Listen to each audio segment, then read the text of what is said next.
महाराष्ट्र में गुज़िश्ता कुछ दिनों से जारी लाउड स्पीकर तनाज़े के दरमियान मुंबई के मजहबी रहनुमाओं ने एक बड़ा फैसला लिया है। जनूबी दिल्ली की 26 मसाजिद के मुंतज़मीन ने यह फैसला किया है कि अज़ान फज्र लाउड स्पीकर पर नहीं दी जाएगी। मुंतज़मीन की मीटिंग में यह तय किया गया कि सुप्रीम कोर्ट के फैसले पर अमल दरामद करते हुए रात 10 बजे से सुबह 6 बजे तक इन इलाकों में लाउड स्पीकर पर कोई अज़ान नहीं दी जाएगी। मुंबई की मशहूर मीनारा मस्जिद में अज़ान फज्र बगैर लाउड स्पीकर के दी गई।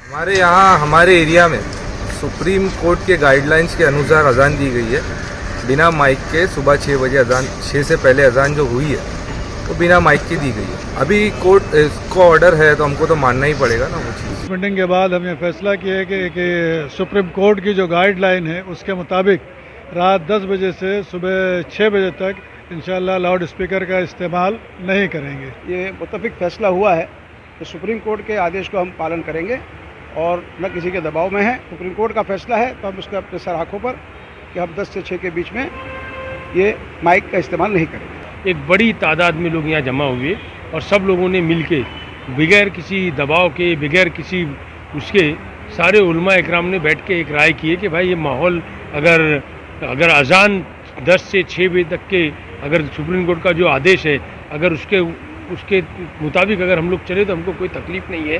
बगैर किसी दबाव के, बगैर किसी प्रेशर से एक अच्छे मैसेज देने के लिए, एक मुंबई शहर का माहौल नहीं खराब हो, इसके लिए हम लोगों ने सब मिलकर फैसला किया है। औरंगाबाद के गंगापुर तालुके में तमाम मसाजिद के जिम्मेदारों ने यह फैसला किया कि अजान सुप्रीम कोर्ट के रहनुमा खतूत की रोशनी में ही दी जाएगी और कोशिश ये की जाएगी कि दूसरों को तकलीफ न हो। इस बात की जानकारी गंगापुर जमीयत उलमा हिंद के जिम्मेदारों ने दी। इनका कहना है कि लाउड स्पीकर पर अजान के मामले पर पूरे तालुके के जिम्मेदारों की एक मीटिंग हुई। इस मीटिंग में मुत्तफिका तौर पर यह फैसला किया गया। वाज़ेह है कि औरंगाबाद जिले के गंगापुर तालुके में मुसलमानों की अच्छी खासी आबादी है और तकरीबन 87 मसाजिद हैं। मीटिंग में तमाम मसाजिद के जिम्मेदारान मौजूद थे। शहर में जमीयत उलमा की एक अहम नशिस्त हुई, बैठक हुई, मीटिंग हुई। उसमें यह तय हुआ है कि जो सुप्रीम कोर्ट का आदेश आया हुआ है हम उसी के ऊपर अमल करते हुए इंशाअल्लाह हम जो है तो पूरे मसाजिद में उसी तरीके से ऐलान किया जाएगा, अजान दी जाएगी। और अजान में जो है हमारा जो कोर्ट का निर्णय है कि कम आवाज में, तो हमारा जो है कम ही आवाज कर दिया जाएगा। हमारे जरिए से किसी और को तकलीफ ना हो। हमारा भी इस्लाम और धर्म यही सिखाता है कि हम दूसरों का जो है तो तकलीफ ना देते हुए वो अपने धर्म के ऊपर अमल करेंगे और हम अपने धर्म पर अमल करेंगे। लेकिन धर्म का अमल करते हुए हम किसी को तकलीफ पहुंचाना नहीं चाहते और किसी को तकलीफ देना भी नहीं चाहते, किसी के दिल को दुखाना भी नहीं चाहते। हम लोगों ने ये अहम मशवरा लिया और ये मीटिंग तय हुई है। बब्बर खालिसा से ताल्लुक रखने वाले 4 दहशतगर्दों को पंजाब पुलिस ने गिरफ्तार किया है। मुलजिम गुरप्रीत, परमिंदर, अमनदीप और भूपिंदर, इन चारों का ताल्लुक पंजाब से है। गिरफ्तार किए गए मुलजिमीन धमाकाखेज अशिया आईडी लेकर फिरोजपुर से नांदेड़ आ रहे थे। ये सब पाकिस्तान में बैठे दहशतगर्द हरविंदर सिंह के इशारे पर काम कर रहे थे।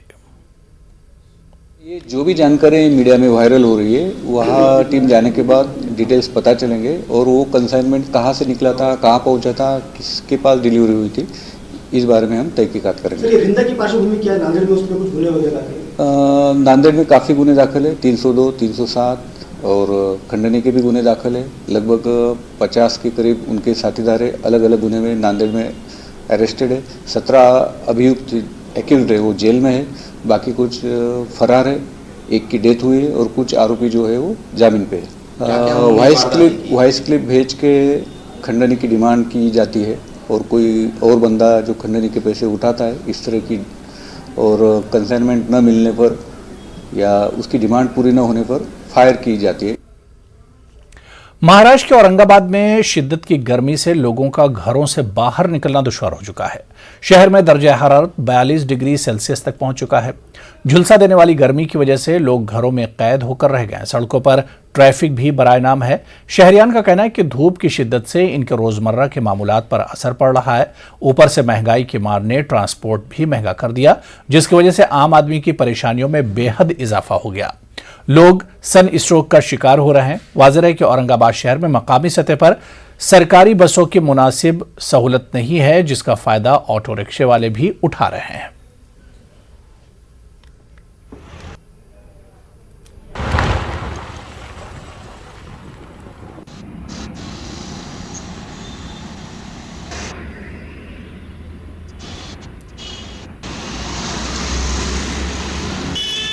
औरंगाबाद शहर में दिन ब दिन जो है तो टेम्परेचर बढ़ते जा रहा है। आज का जो टेम्परेचर है वो 42 डिग्री है, जिसके वजह से लोगों को बहुत ही कठिनाइयों का सामना करना पड़ रहा है। बहुत सारी दुश्वारियाँ आ रही है।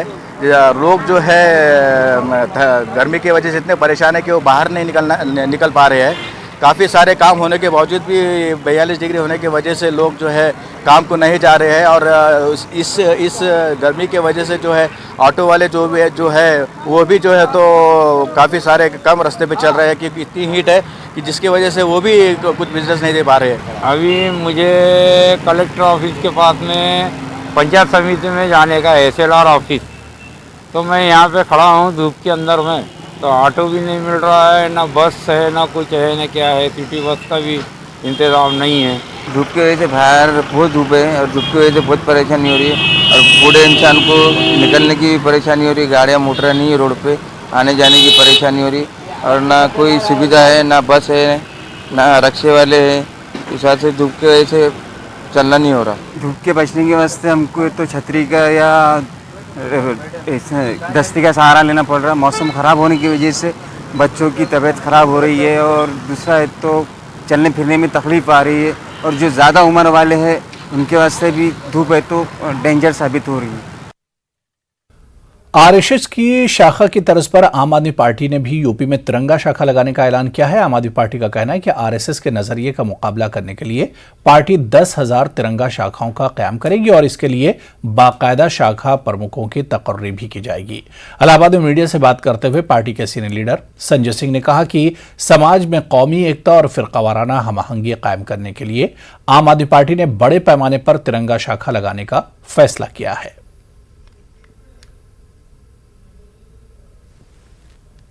हमारी शाखाओं में मोहब्बत की, भाईचारे की, एकता की बात होगी।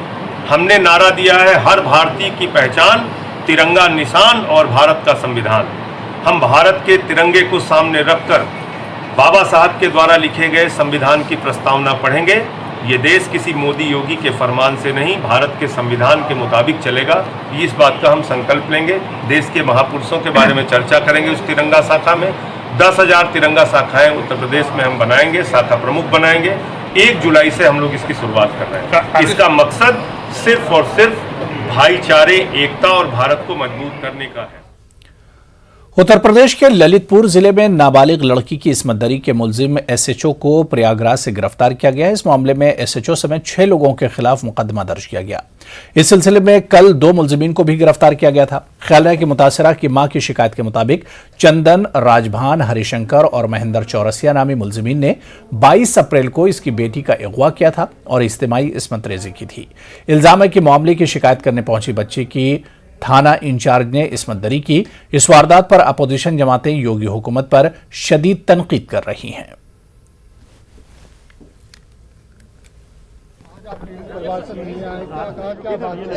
देखिए, उसकी माँ न्याय चाहती है, माँ सुरक्षा चाहती है और सुरक्षा हो, उसकी न्याय मिले, यही है। और जिस जगह वो न्याय मांगने गई वहीं ये घटना हो गई हो और अगर उत्तर प्रदेश की पुलिस ये करने लगेगी, और पुलिस की पहली घटना नहीं है, चंदौली आपके सामने है, गोरखपुर में एक व्यापारी के साथ घटना हुई वो आपके सामने है, हाथरस की घटना आपके सामने है। आखिरकार पुलिस को क्या हो गया? और ये सब बीजेपी की सरकार जिम्मेदार है इसके लिए। और मुख्यमंत्री आवास पता नहीं कैसी दीवारें बन गई हैं जो चीख पुकार और परेशानी, दुख दर्द नहीं समझ पा रहे हैं कि आखिर उत्तर प्रदेश किस दिशा में जा रहा है। और एक जगह की घटना नहीं, हर जगह आप देख सकते हो। क्या जीरो टॉलरेंस है? सबसे ज्यादा फेक इनकाउंटर्स हैं, सबसे ज्यादा कस्टोडियल डेथ हैं, सबसे ज्यादा थाने अराजकता के केंद्र बन गए हैं। तो क्या जीरो टॉलरेंस है? गरीब आदमी थाने में जाने के लिए घबरा रहा है। जो व्यवस्था दी थी डायल 100, केवल नाम बदल दिया, उस व्यवस्था को स्ट्रेंथन नहीं कर रहे। क्या पुलिस को गाड़ी नहीं दे सकते हैं? रिस्पांस सिस्टम क्यों खराब कर दिया गया? इनकी सरकार कंटिन्यूटी की सरकार है। 5 साल इन्होंने कितनी गाड़ियां बढ़ाई और आगे 5 साल में कितनी गाड़ियां बढ़ाएंगे? अगर डायल 100 को स्ट्रेंथन कर दें तो शायद गरीब की मदद होने लगेगी। यूपी में माफियाओं के खिलाफ पुलिस की कार्रवाई जारी है। मगरबी यूपी के ड्रग माफिया तस्लीम के खिलाफ मेरठ में पुलिस की कार्रवाई आज दूसरे दिन भी जारी रही।